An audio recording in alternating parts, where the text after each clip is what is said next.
Hello, hi friends. എല്ലാവർക്കും സുഖമാണെന്ന് വിചാരിക്കുന്നു.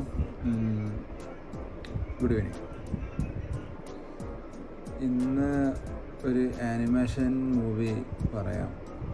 പക്ഷേ ഞാൻ ഈ ആനിമേഷൻ മൂവി നിങ്ങളുടെ അടുത്ത് പറയാമെന്ന് എൻ്റെ മൈൻഡിൽ വന്ന ശേഷം എത്ര ഡിഫിക്കൽട്ടാണ് ആനിമേഷൻ മൂവി പറയാമെന്ന് മനസ്സിലാക്കി. കാരണം ഞാൻ ഇതുവരെ ബാക്കി ഒരു ഇതൊക്കെ സിനിമയുടെ ഫിലിമിൻ്റെ കഥകളൊക്കെ ഞാൻ എൻ്റെ സുഹൃത്തുക്കളോട് പണ്ടൊക്കെ പങ്കുവെക്കലുണ്ട്. ഈസി ആയിരുന്നു. കാരണം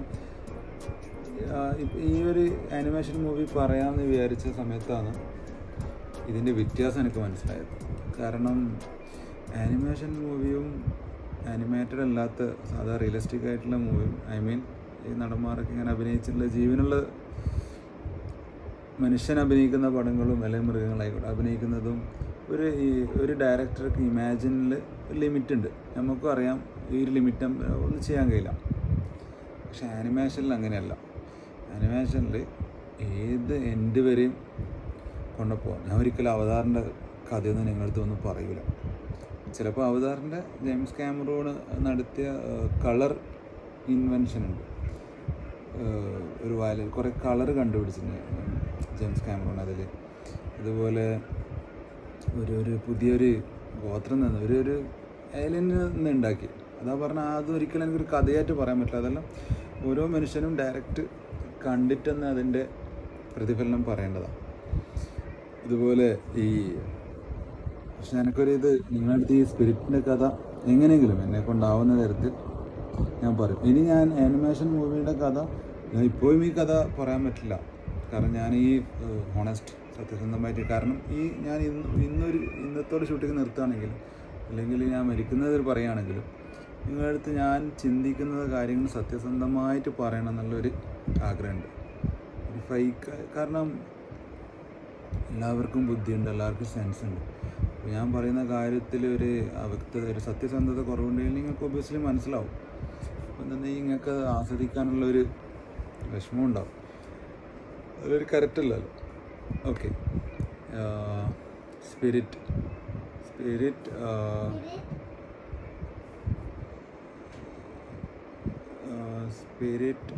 മൂവി ഫുൾ നെയിം ഞാൻ പറയാം. അതിലൊരു 19th സെഞ്ച്വറിയിൽ US നടക്കുന്ന കഥയാണ്. സിവിൽ വാറിൻ്റെ ശേഷം, അമേരിക്കൻ സിവിൽ വാറിൻ്റെ കാലശേഷം വെസ്റ്റ് സൈഡിൽ ഉള്ള ഒരു ഗ്രാമത്തിൽ അമേരിക്കൻ പട്ടാളക്കാർ ഒരു കേണലാണ് അതിൽ മെയിൻ വില്ലനായിട്ടുള്ളത്. കേണൽ നടത്തുന്ന ഒരു ഇൻവേഷനാണ്. റെഡ് ഇന്ത്യൻസും അവിടെ നിൽക്കുന്ന നാറ്റീവ് അമേരിക്കൻസിനെതിരെ നടക്കുന്ന ഒരു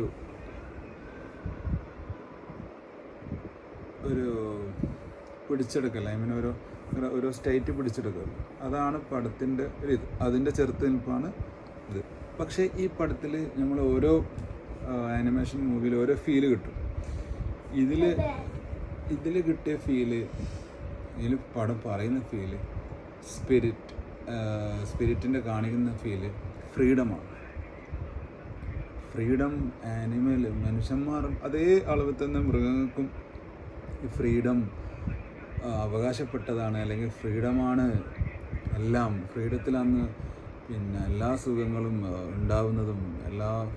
ഒരു എന്താ പറയുക, ഫ്രീഡത്തിൻ്റെ അർത്ഥം നമുക്കൊരിക്കലും നിർവചിക്കാൻ പറ്റില്ല. അതാണ് ഇതിൽ ഈ സ്പിരിറ്റ് എന്ന മൂവിയിൽ ശരിക്കും കാണിക്കുന്നത്.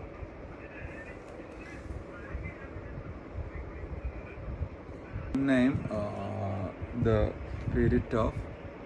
spirit is stallion of the Cimarron. Okay, ഈ പടം ആക്ച്വലി ഈ പടത്തിനെ പറ്റി ആദ്യം നമ്മൾ ഇന്ത്യയിൽ നിന്നുള്ള ഒരു പ്രേക്ഷകൻ എന്ന നിലയിൽ ഞാൻ കണ്ടത് 2002 ഈ മൂവി ഇറങ്ങിയത്. അപ്പോൾ ആ സമയത്ത് മ്യൂസിക് റെവല്യൂഷനും ഇന്ത്യയിൽ നല്ലവണ്ണം നടന്നുകൊണ്ടിരിക്കുക. റോക്ക് കേട്ടുകൊണ്ടിരിക്കുന്നു. അതിനിടയ്ക്ക് റോക്കിൻ്റെ സ്റ്റൈല് മാറി അതിൽ ഇലക്ട്രോണിക് മിക്സ് ചെയ്ത് അങ്ങനെ വന്ന് ആ സമയത്ത് തന്നെ ബ്രയാൻ ആൻഡ് ആഡംസിൻ്റെ ഒരു ഡിഫറെൻറ്റ് സൗണ്ടല്ലേ.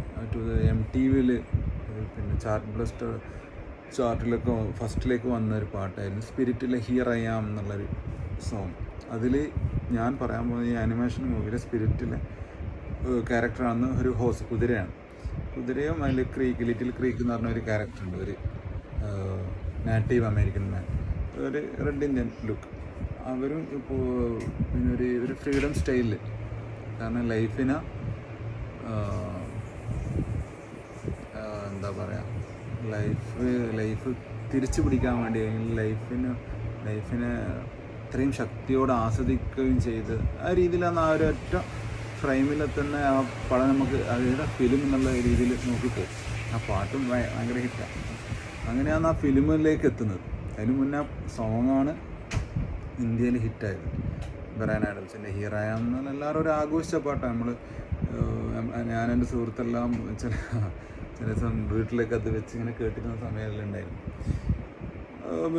യാത്രയെല്ലാം ടൂറൊക്കെ പോകുമ്പോൾ ആ സോങ്ങൊക്കെ പ്രത്യേകം NSYNC, ബാക്ക്സ്ട്രീറ്റ് ബോയ്സ്, അതിൻ്റെ കൂടെ ഇതൊക്കെ വന്നിട്ടുണ്ടായിരുന്നു, സ്ട്രിങ്സ്.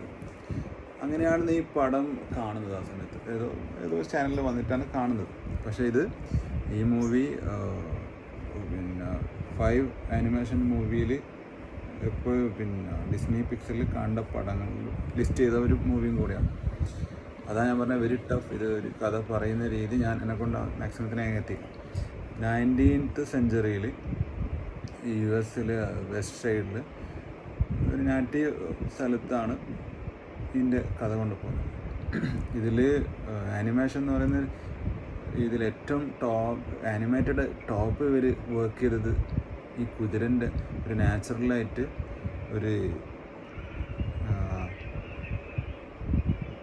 നാച്ചുറലായിട്ടുള്ള ഒരു കുതിരൻ്റെ എല്ലാ ലക്ഷണങ്ങളും ഇതിൽ ഇവർ കറക്റ്റ് ചെയ്തിട്ടുണ്ട്. അങ്ങനെ നാറ്റീവ് അമേരിക്കൻസിൽ അങ്ങനെ അമേരിക്കൻ മിലിറ്ററി ആക്രമിക്കുകയാണ് ആ സ്ഥലം. അങ്ങനെ ആ ഫ്രീഡമായിട്ട് വളരെ എന്താ പറയുക, അതൊക്കെ ഉണ്ട്. പ്രകൃതിയായിട്ട് അത്രയും ഒരു കുതിര എങ്ങനെയെല്ലാം സന്തോഷിക്കുമെന്ന് നമ്മൾ സിമ്പിളായിട്ട് പറഞ്ഞാൽ ഇതിലുണ്ട്. അങ്ങനെ പറയണം. ഇതൊരു ടെക്നിക്കൽ വേർഡ് എന്ന് എനിക്ക് പോയി. ഒരു കുട്ടി കുതിര, അവരെ കുതിരൻ്റെ ഫാമിലിയായി എങ്ങനെ, അതിലൊരു ക്യാരക്ടറും കൂടി ഉണ്ട്. ഒരു പരുന്ത് വരും ഇവരെടുത്തപ്പോൾ, അതായത് സംസാരിക്കുന്നില്ല. ആ പരുന്ത് പല ഒക്കേഷനിൽ ഇങ്ങനെ വരും. അപ്പോൾ ഇതെല്ലാം ഒരു കളി, ഒരു ചെറിയ കുട്ടി വളരുന്ന പോലെ ഈ സ്പിരിറ്റ് എന്ന കുതിര അവർ അച്ഛൻ്റെ അമ്മയുടെ അടുത്ത് വളരുന്നതും വലുതാവുന്നതും അതൊരു വണ്ടർഫുൾ. ഒരു കുട്ടികളെ ജീവിതത്തിൽ എത്ര കളർഫുള്ളായിരിക്കും ലൈഫ്, അതേ ഇതെന്ന് ഈ ആനിമലിലും ഉണ്ട്. അങ്ങനെ വലുതായിട്ട് എടുക്കുമ്പോഴാണ് അതിൻ്റെ കൂടെ മനുഷ്യന്മാർ എന്ന് പറയുന്നത് ഈ അമേരിക്കൻ നാറ്റീവ്സായ ലിറ്റിൽ ക്രീക്ക് എന്നുള്ള ക്യാരക്ടറാണ്. അവരും ആ ഭാഗത്തൊക്കെ ആയിട്ട് ജീവിക്കുന്നുണ്ട്. ഇവർ വളരെ സമാധാനത്തോടെ ജീവിക്കുന്ന സമയത്താണ് ഈ അമേരിക്കൻ സിവിൽ വാർ കഴിഞ്ഞിട്ട് 19th സെഞ്ച്വറിൻ്റെ തുടക്കത്തിലാണല്ലോ അമേരിക്കൻ ഇൻവേഷൻ ഇങ്ങനെ കംപ്ലീറ്റ് ചെയ്യുന്നത്. അങ്ങനെ ഈ ഒരു ദിവസം ഇതിനെ പിടിച്ചു കൊണ്ടുപോകും. കുതിരനെയും ടീമിനെയും കുറേ കുതിരയെല്ലാം മരിച്ചു പോകും. അങ്ങനെ ഇതിനെ പിടിച്ചു. അപ്പോൾ ഏറ്റവും സ്ട്രോങ് ലീഡറാണ്. അപ്പോൾ ഈ സ്പിരിറ്റ് വളർന്ന് വലുതായി ലീഡറായി അവിടെ കൊണ്ടുപോയി ഇതിനെ മെരുക്കാൻ നോക്കുമല്ലോ. ഈ കുതിരനെ മെരുക്കുന്ന ഒരു സങ്കേതമില്ലേ, അവിടുന്ന് മെരുക്കാൻ നോക്കും. ഭയങ്കര ടഫ്, വെരി സ്ട്രോങ്. അതിൽ അതാണ് ഞാൻ പറഞ്ഞത്, ആനിമേഷൻ ചെയ്തത്. അതിൻ്റെ സൗണ്ട് ഉള്ളത് മാഡ് ഡമാണ്. മാഡ് ഡം എന്ന് പറഞ്ഞാൽ നമ്മൾ ഡിപ്പാർട്ടഡ്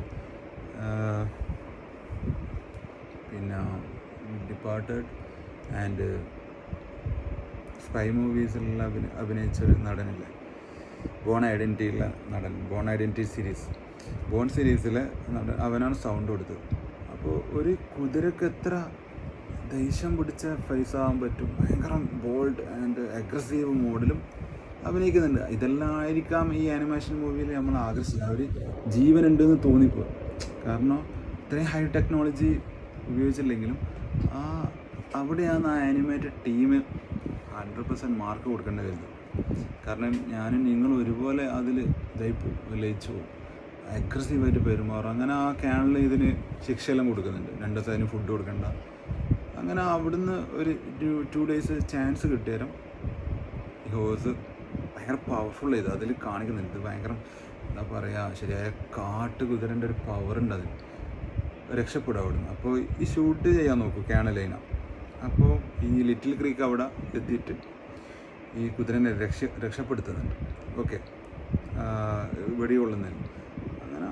പക്ഷേ ഈ സ്പിരിറ്റ് ഈ മാൻ എന്ന് പറഞ്ഞ ഈ മനുഷ്യന്മാരെല്ലാം ക്രൂരന്മാർ ആ ക്യാനലിനെ പോലെയാണ് ധരിച്ചു വെച്ചിരിക്കുന്നത്. കാരണം ആ ഗ്രാമം തീയിട്ട് കുറേ കുതിരനെ കൊന്ന് അങ്ങനെയെല്ലാം പിടിച്ചത്. അപ്പോൾ ആ ധാരണയിൽ ഈ ലിറ്റിൽ ക്രീക്കായിട്ട് ഞങ്ങളെ സ്പിരിറ്റ് കമ്പനി ആവില്ല. അപ്പോൾ അങ്ങനെ ഇവർ രക്ഷപ്പെട്ട് പിന്നെയും രക്ഷപ്പെട്ട് പുതിയൊരു സങ്കേതം കണ്ടെത്തണം, അവർക്ക് ജീവിക്കണം, അവരുടെ ലൈഫിന്. കാരണം ഇവർ ശത്രുക്കളെ കീഴടക്കിയാൽ ഇവർക്ക് ഇനി സമാധാനമായിട്ട് ജീവിക്കാൻ പറ്റും, ഇവർക്ക് ഫ്രീഡം കിട്ടും. ഇവർക്ക് ഫ്രീഡത്തിന് വേണ്ടിയിട്ടുള്ള അത് നിങ്ങൾ എന്തായാലും ഈ പടം ഒന്ന് കാണും. ഓക്കെ, ഫ്രീഡത്തിന് വേണ്ടിയിട്ട് ഇവർ ആദ്യ ശത്രുക്കളെ ഇല്ലാതാക്കിയാൽ ഇവരെ ഫ്രീഡം ആരാണോ കവരുന്നത് അവരെ ഇല്ലാതാക്കി ഇവർക്ക് പുതിയ ജീവിതം ഉള്ളൂ. അങ്ങനെ ആ ഒരു ചിന്തയിൽ ഇങ്ങനെ പോകുന്നവരാണ് റെയിൻ എന്ന് പറഞ്ഞ ഒരു പെൺകുതിര വരും. അങ്ങനെ റെയിൻ എന്ന് പറഞ്ഞ പെൺകുതിര ആയിട്ട് ഈ സ്പിരിറ്റ് ഒരു ലവ് ഉണ്ട്. അതാണ് ഈ രണ്ടുണ്ട്. ഈ സ്പിരിറ്റിൻ്റെ അഗ്രസീവ്, ദേഷ്യം പിടിക്കൽ, ഇതൊക്കെ മാഡമോൻ്റെ ഇന്നർ വോയിസാണ് അവിടെ കൊടുത്തിട്ടുള്ളത്. ആ മാഡമോൻ്റെ ഇന്നർ വോയിസിൽ അത് പെർഫെക്റ്റാണ്. മാഡമോൺ അവിടെ ആ ഡബ്ബിങ്ങിൽ സാധാരണ ഒരു സ്വന്തം ക്യാരക്ടറിൽ സൗണ്ട് കൊടുക്കുക. ഇതൊരു ആനിമേഷൻ, വേറൊരു കുറേ ടീം ഓഫ് എഞ്ചിനീയേഴ്സ് അല്ല കലാകാരന്മാരും എഞ്ചിനീയേഴ്സും ആർട്ടിസ്റ്റും ഉണ്ടാവും ചെയ്ത കുതിരേൻ്റെ ആ പവർഫുൾ ചലനങ്ങൾ. അതിൻ്റെ എന്താ പറയുക, കുതിര ഷോൾഡറൊക്കെ അനക്കുമ്പോൾ ഒരു വോയിസ് എല്ലാം വരുന്നുണ്ട്. അതുവരെ മാഡമോൺ അവിടെ കൊടുത്തിട്ടുണ്ട്. അപ്പോൾ ആ അഗ്രസീവ്നെസ്, പിന്നെ ആ ഒരു ശബ്ദം ചിലപ്പോൾ അതാണ് ജീവൻ തുടിച്ചത്. മാഡമോൺ അത്രയും പെർഫെക്റ്റായിട്ട് അത് ഡബ് ചെയ്തിന്, വെരി പെർഫെക്റ്റ്, 100. അപ്പോൾ അതിൽ അങ്ങനെ ഈ ലവ് ഉണ്ട്, ഈ അഗ്രസീവ് ഉണ്ട്, ബോൾനെസ്, ഇതൊക്കെ ചെയ്തിട്ട് പിന്നെ ഈ കുതിരൻ്റെത് അവളായിട്ടുള്ള റെയിൻ എന്ന് പറഞ്ഞ പെൺകുതിരയായിട്ടുള്ള അടുപ്പത്തിന് ലവിന് വേണ്ടി ശ്രമിക്കുന്നുണ്ട് ഓട്ടോമാറ്റിക്കലി. അപ്പോൾ സാധാരണ ഒരു ആൺകുട്ടികൾ എത്ര അടിപൊളിയാണ്, പെൺകുട്ടികൾ മൈൻഡാക്കൂലല്ലോ, ലവ് അങ്ങനെ പെട്ടെന്ന് ഹൃദയം കൊടുക്കില്ലല്ലോ. അപ്പോൾ ഈ ലിറ്റിൽ ക്രീക്കിന് ഈ പെൺകുതിരക്ക് ഓക്കെയാണ്, നല്ലവനാണ്, അവർ മറ്റുള്ള മനുഷ്യനെ പോലെയല്ല, നല്ല മനസ്സിലാവും. പക്ഷേ ഈ റെയിൻ എന്ന് പറഞ്ഞ പെൺകുതിര ഈ സ്പിരിറ്റ് കിടിലം, എന്താ പറയുക, നല്ലൊരു ഹോസാണ്, നല്ല ക്യാരക്ടർ, നല്ല ബോൾഡാണ്, അഗ്രസീവ് എല്ലാം അറിയാം. പക്ഷേ ഡിസിപ്ലിനില്ല. അങ്ങനെ അത് ഓട്ടോമാറ്റിക് ഒരു ഡിസിപ്ലിൻ പഠിപ്പിക്കും ലിറ്റിൽ ക്രീക്കിനോട് പെരുമാറേണ്ടതെന്ന്. കാരണം അനിമലിനോട് ആ മനുഷ്യൻ പ്രകൃതിയിലുള്ളൊരു സഹജീവിനോട് ഇത് പ്രകൃതിയായിട്ട് കണക്റ്റാണ് ഈ പടം. പ്രകൃതിയിലൊരു സഹജീവിയാണല്ലോ മനുഷ്യൻ. ആ കുതിരയോട് കുതിര അങ്ങോട്ട് പെരുമാറുന്ന ഈ റെയിൻ എന്നുള്ള പെൺകുതിര പഠിപ്പിച്ചു കൊടുക്കുന്നുണ്ട്. പക്ഷെ അതിൽ ഒരു ആൺകുതിരക്ക് വേണ്ട, ഒരാണിന് വേണ്ട ഒരു പവർഫുള്ളായി ഈ സ്പിരിറ്റിനെ കറക്റ്റ് ചെയ്ത്. പെൺകുതിരെല്ലാം ഭയങ്കര സുന്ദരി എന്ന് പറയാം. ഓരോ ലവ് സീനൊക്കെ അതിൽ പോകുന്നേരം വെരി ബ്യൂട്ടിഫുൾ, എന്താ പറയുക, സുന്ദരി എന്ന് പറയാം, വെരി ബ്യൂട്ടിഫുൾ ഗേളിൻ്റെ അതേ ഒരു സ്ത്രൈണതയുടെ അങ്ങേയറ്റം ആ കുതിരയിലുണ്ട്. പിന്നെ ബ്രയാൻ ആഡംസിൻ്റെ മ്യൂസിക്കും വോയിസും മ്യൂസിക് ഇടയ്ക്ക് പോകുന്നുണ്ട്. ഓക്കെ, അങ്ങനെ അവർ അവിടെ ആ കുറച്ച് രംഗത്തിൽ പടം ഇങ്ങനെ പുരോഗമിക്കുന്ന സമയത്ത് പിന്നെയും ഇവർ ലിറ്റിൽ ക്രീക്ക് ഒരു അപകടത്തിൽ എന്തോ പെടുന്നുണ്ട്. എൻ്റെ ഓർമ്മയിൽ ചെറിയ തെറ്റുകൾ വരാം. അവിടെ വന്നിട്ട് പിന്നെയും ഈ ഹോസിന് പിടിക്കും ഈ ടീം ക്യാനലിൽ വന്നിട്ട്. എന്നിട്ട് അവിടെ ഞാൻ പറയാം 19th സെഞ്ച്വറിയിൽ ആ പടം പുരോഗമിക്കും. അവിടെ ഒരു റെയിൽ റോഡ് ഉണ്ടാക്കുന്നുണ്ട് US-ൽ. ഭയങ്കര ടഫ് ഭൂമി, എന്താ പറയുക, തുരങ്കലിലുള്ള ഒരു മലൻ്റെ സൈഡിലാണ് ഉണ്ടാക്കുന്നത്. അവിടെ കൊണ്ടുപോയിട്ട് ഈ സ്പിരിറ്റിനെ ജോലിക്കിടും. അപ്പോൾ സ്പിരിറ്റ് ഓൾറെഡി ലിറ്റിൽ ക്രീക്കായിട്ട് കമ്പനിയായി റെയിനായിട്ട് മിസ്സായി. അപ്പോൾ കുറേ കുതിരകൾ ഇവൻ്റെ ഒപ്പരുണ്ടായ കുറേ കുതിരകൾ അവിടെ ജോലി ചെയ്യുന്നുണ്ട്, ക്രൂരമായിട്ട് അടിമപ്പണി. അതിൻ്റെ കൂടെ ഈ ഞങ്ങളെ നാറ്റീവ് അമേരിക്കൻസിനും ജോലി ചെയ്യിപ്പിക്കുന്നുണ്ട് ഇവരെല്ലാം ഫ്രീഡം. ഇവിടെയെല്ലാം ഈ പടത്തിൽ ഫുള്ള് കൊണ്ടുപോകുന്നത് ഫ്രീഡമില്ല ഇവർക്ക്. ആ ഒരു ഫ്രീഡത്തിൻ്റെ വായു കിട്ടുന്നില്ല, സ്വാതന്ത്ര്യത്തിൻ്റെ വായു എന്ന് പറഞ്ഞില്ല. ഫ്രീഡത്തിന് എത്രത്തോളം വിലയുണ്ട് എന്ന് ഈ പടത്തിൽ കാണിച്ചു. അതാണ് ഈ പടം വിജയിച്ചത്. എന്തായാലും ആ പടത്തിൻ്റെ ഒരു കണ്ടന്റ് ഉണ്ടാവുമല്ലോ, ഒരു മെസ്സേജ് പ്രേക്ഷകരിൽ ഇവർക്ക് 100% എത്തിക്കാൻ പറ്റി എന്നുള്ളതാണ് പടത്തിൻ്റെ വിജയം. ആ ഫ്രീഡം വേണം, ഫ്രീഡം ഇല്ലെങ്കിൽ ഒന്നുമില്ല എന്നുള്ള ഇതിൽ അവിടുന്ന് ഈ ഡേഞ്ചർ വർക്ക് നടക്കുന്ന സമയത്ത് എന്തോ പൊട്ടിച്ചിട്ട് ലിറ്റിൽ ക്രീക്ക് അവിടെ എത്തും. ആ സൈഡിൽ അതിനിടയ്ക്ക് ഈ പരുന്ത് ഇങ്ങനെ പറക്കുന്നുണ്ട്. ഒരു പടത്തിൻ്റെ ഒരു പരുന്തും ഉണ്ട് ഈ പടത്തിൽ, ഇങ്ങനെല്ലാം നടക്കും. അതെന്തെങ്കിലും ഒരു സിഗ്നൽ ഈ ആനിമൽസിന് കൊടുക്കുന്നുണ്ട്. അങ്ങനെ അവിടുന്ന് ഒരു ഡേഞ്ചർ ഗുഡ്സ് നീക്കം ചെയ്യുമ്പോൾ അത് കണക്റ്റായിട്ട് കുറേ ബീമൊക്കെ ഉണ്ട്, അത് നല്ല കറക്റ്റ് കൊടുത്തിട്ടുണ്ട്. അങ്ങനെ ഈ സ്പിരിറ്റ് ഇത് പൊട്ടിച്ചിട്ട് ഓടും. ഇതൊക്കെ പൊട്ടി അവിടെ ആ ഒരു വർക്ക് പ്ലേസ് എന്ന് പറഞ്ഞാൽ ഒരു കുറേ ഭാഗം, ഒരു 500 meters, ഞാൻ പറഞ്ഞല്ലോ 1 kilometer റെയിലിൻ്റെ വർക്ക് നടക്കുന്ന നാട് ഫുൾ കൊളാപ്സ്. അപ്പോൾ ഈ സ്പിരിറ്റിൻ്റെ ധൈര്യവും സ്പിരിറ്റിൻ്റെ പവറും ഈ മറ്റുള്ള കുതിരക്കും വൈബ് കിട്ടും. അങ്ങനെ മറ്റുള്ള കുതിരകളും ഇവരെ കൂടെ അതിൻ്റെ ഭയങ്കര 2-3 ഫ്രണ്ട്സ് ഉണ്ട് ഇവർ. അതിൽ ക്യാരക്ടറിൽ തന്നെ ഹോസ്റ്റ് 3 ഹോസ്റ്റ് 2 എന്നാണ് പടത്തിലുള്ളത്. അങ്ങനെയല്ല, അതിനൊരു നെയിമില്ല. അവരൊക്കെ നമ്മൾ മാർക്ക് ചെയ്യുന്നത് ആ ലുക്സിലാണ്. ഈ കുതിരകളെല്ലാം കൂടി അവിടുന്ന് രക്ഷപ്പെടും. അങ്ങനെ ആ പ്രദേശം മൊത്തം കൊളാപ്സ്ഡ് ആവും. കാരണം ഇവരൊരു യുദ്ധം തന്നെ, ഓറെന്ന് പറയാം. പക്ഷേ ഈ കുതിരയും ഈ ലിറ്റിൽ ക്രീക്കേ ചെയ്യുന്നുള്ളൂ. ആ സമയത്ത് നമ്മൾ സ്പിരിറ്റ് രക്ഷപ്പെടുന്ന സമയത്ത് മറ്റുള്ള കുതിരകളും കൂടി അവിടെ അങ്ങനെ കൊളാപ്സ് ആവും ഓട്ടോമാറ്റിക്കലി. അപ്പോൾ ഈ ക്യാണലും വെരി പവർഫുൾ വില്ലനായിട്ടാണ് ഇതിലുള്ളത്. അങ്ങനെ ലിറ്റിൽ ക്രീക്കും സ്പിരിറ്റും രക്ഷപ്പെട്ട് അതിൻ്റെ പിന്നാലെ ക്യാണലും പോകും. ക്യാണൽ നല്ല ഷാർപ്പ് ഷൂട്ടറാണ്, ഗണ്ണുണ്ട് അവർക്ക്, ഇവരത് ഗണ്ണില്ലല്ലോ. അങ്ങനെ ഇവരൊരു മലൻ്റെ മുകളിലേക്ക് രക്ഷപ്പെടുകയാണ്. ലിറ്റിൽ ക്രീക്കും സ്പിരിറ്റും രക്ഷപ്പെട്ട് ഇവർ സാഹസികമായിട്ടാണ്. പക്ഷെ ആ സമയത്ത് നമുക്ക് ഇത് ആനിമേഷനല്ല, എങ്ങനെ ചെയ്യാലോ. പക്ഷേ നമുക്ക് ഒരിക്കലും തോന്നിയിട്ടില്ല. കാരണം ആ ക്യാരക്ടറിന് അല്ലെങ്കിൽ ആ സ്പിരിറ്റ് എന്നുള്ള പടത്തിലുള്ള അവിടെ അതേ പവർ തന്നെയാണ് നമുക്ക് ഫീൽ ചെയ്യുന്നുള്ളൂ. അങ്ങനെ അതിസാഹസികമായിട്ട് അവർ മൗണ്ടൻ ടു മൗണ്ടൻ ക്ലൈംബ് ചെയ്യുന്നുണ്ട്, തുള്ളുന്നുണ്ട്. ബാക്കിലേ ഇവർ വരും വില്ലൻ. പക്ഷെ ക്യാണലിന് കിട്ടൂല. ക്യാണൽ വധിക്കപ്പെടുന്നുണ്ടോ ഇല്ലയോ എന്നുള്ളത് അറിയില്ല. പക്ഷെ ഇവർ രക്ഷപ്പെടും. എനിക്ക് തോന്നുന്നു ക്യാണൽ എന്തോ ഇവർ രക്ഷപ്പെടുന്ന രീതിയിൽ അവർ മലയിടിഞ്ഞിട്ട് അങ്ങനെ മരണപ്പെടുന്നുണ്ടോ, അങ്ങനെയാണ് പടം എൻഡാവുന്നത്.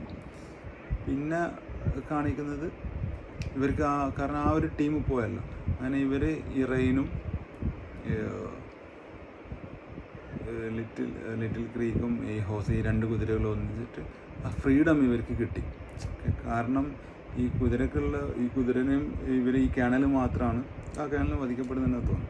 ക്യാണലിന് മാത്രമാണ് ഇവരെ ശത്രു. അവർ ആ ശത്രുവിനെ നശിപ്പിച്ചു. കാരണം ഈ ഹോസിനെ മാർക്ക് ചെയ്തിട്ട് ആരും വരില്ലല്ലോ ഒരു ഭരണകൂടം. അങ്ങനെ ഇവരൊരു പുതിയ മേച്ചിൻ്റെ സ്ഥലത്തിലേക്ക് പോയി, ഒരു പുതിയ ഗ്രാമത്തിലേക്ക് ഇവർ പോയിട്ട് ഫ്രീഡം, കാരണം ഒരു ഫ്രീഡത്തിന് ഒരു ആനിമലും നേറ്റീവായ അമേരിക്കൻസിൻ്റെ റെഡ് ഇന്ത്യൻസിനെ വെച്ച് ഇത്രയും കുറച്ച് ക്യാരക്ടറിൽ ഒരു ഫ്രീഡം എന്നുള്ള വാക്ക് ചെറുതല്ല, വലുതാണ്. അപ്പോൾ ആ ഫ്രീഡം എന്നുള്ള മെസ്സേജ് നമ്മൾ പ്രേക്ഷകരിൽ അതിഗംഭീരമായിട്ട് എത്തിച്ചു. അതിൽ അതിൻ്റെ ബാക്ക്ഗ്രൗണ്ടിലുണ്ടായത് ഡബിങ് ആർട്ടിസ്റ്റ്, എനിക്ക് മാഡമോൻ്റെ പേര് ഓർമ്മയുള്ളൂ, അതുപോലെ ആനിമേഷൻ ടീംസ്. കാരണം ആ ലവ് രംഗങ്ങൾ, ഈ സ്പിരിറ്റ് എന്ന കുതിരൻ്റെ അഗ്രസീവ്നെസ്, പിന്നെ ലിറ്റിൽ ക്രീക്കുമായിട്ട് തമ്മിലുള്ള ആ ഫ്രണ്ട്ഷിപ്പ് എല്ലാം നല്ല രസത്തിലായിട്ട് എടുത്തിട്ടുണ്ട്. അപ്പം നിങ്ങൾ ഈ ഫിലിം ഞാൻ പറഞ്ഞല്ലോ വെരി ഡിഫിക്കൽട്ടായി പടം, എനിക്ക് എൻ്റേതായ സ്വാഭാവികതയിൽ ഇത് ഇങ്ങോട്ട് എത്തിക്കാൻ പറ്റിയിട്ടില്ല. ഞാനിപ്പോൾ മാക്സിമം എടുത്ത് പറഞ്ഞതാണ്. അപ്പോൾ ഈ സ്പിരിറ്റ് എന്നുള്ള മൂവി നിങ്ങളെന്തായാലും കാണുന്നിട്ട് ഇത് ഒരാൾക്ക് ഒരു ഇമാജിൻ ചെയ്യാൻ പറ്റും. അതിൻ്റെ ബ്യൂട്ടിഫുൾ. കാരണം ഇതിൽ എല്ലാം കൊണ്ടാണ് മ്യൂസിക്കിൽ, ഈ മ്യൂസിക്, ആനിമേഷൻ, പിന്നെ അതിൻ്റെ സ്ക്രിപ്റ്റ് എല്ലാം കൊണ്ട് ഈ പടം അതിഗംഭീരമാണ്. ഇതിലും ഗ്രാഫിക്സ് പറഞ്ഞൊരു പടമുണ്ട്, ലയൺ കിങ് 94 2019 ഒന്ന് പുതിയത് വന്നിന്. അത് ഗ്രാഫിക്സിൽ ഹൈ എൻഡാണ്. പക്ഷെ 94 ലയൺ കിങ് ഒറിജിനൽ ഒന്നുണ്ടായിരുന്നു ഫസ്റ്റ്. അത് സാധാ കാർട്ടൂണാണ്. പക്ഷെ അതും ഈ സ്ക്രിപ്റ്റും പിന്നെ ശബ്ദം കൊടുത്ത ആളെ ശബ്ദമാണ് ജീവൻ ചിലപ്പോൾ. ശബ്ദമാണ് ചിലപ്പോൾ ജീവൻ. നമ്മളെ മനസ്സിൻ്റെ ഭാഷ, മനസ്സിൻ്റെ കാര്യങ്ങളെല്ലാം ഔട്ട്ലുക്ക് ശരിക്കും ശബ്ദമാണല്ലോ. അപ്പം അതുകൊണ്ടാവാം ഈ പടത്തിനും ആ ജീവൻ കിട്ടിയത്. ഞങ്ങൾക്ക് ഞാൻ പറഞ്ഞത് ഒരു സ്റ്റോറി കഥയായിട്ടില്ലെങ്കിൽ നിങ്ങൾക്ക് അതിനൊരു കാമ്പ് കിട്ടിയിട്ടുണ്ടാവുമെന്ന് വിചാരിക്കുന്നു. എന്തായാലും നിങ്ങൾ ഈ മൂവി കാണണം. നല്ലൊരു മൂവി മാത്രമല്ല, ഒരു ഫ്രീഡം എന്നുള്ള മെസ്സേജ് ഒന്നും അങ്ങനെ നമുക്കൊരു പെട്ടെന്ന് ഇത്രയും പ്രേക്ഷകരിലേക്ക് എത്തിക്കാനും പറ്റില്ല. അവിടെ അത്രയും നല്ലൊരു ടീം അവിടെ വർക്ക് ചെയ്തിട്ടുണ്ട്. സോ ഞാൻ നെക്സ്റ്റ് മൂവിയായിട്ട് പിന്നെ വരാം. എന്ത് പോരായ്മകളും തെറ്റുണ്ടെങ്കിലും എൻ്റെ കമൻറ്റ് ബോക്സിൽ പറയണം. Please subscribe. Thank you very much. ഇപ്പോൾ ഞാൻ പറഞ്ഞ സമയം 8 മണി കഴിഞ്ഞു. Good night.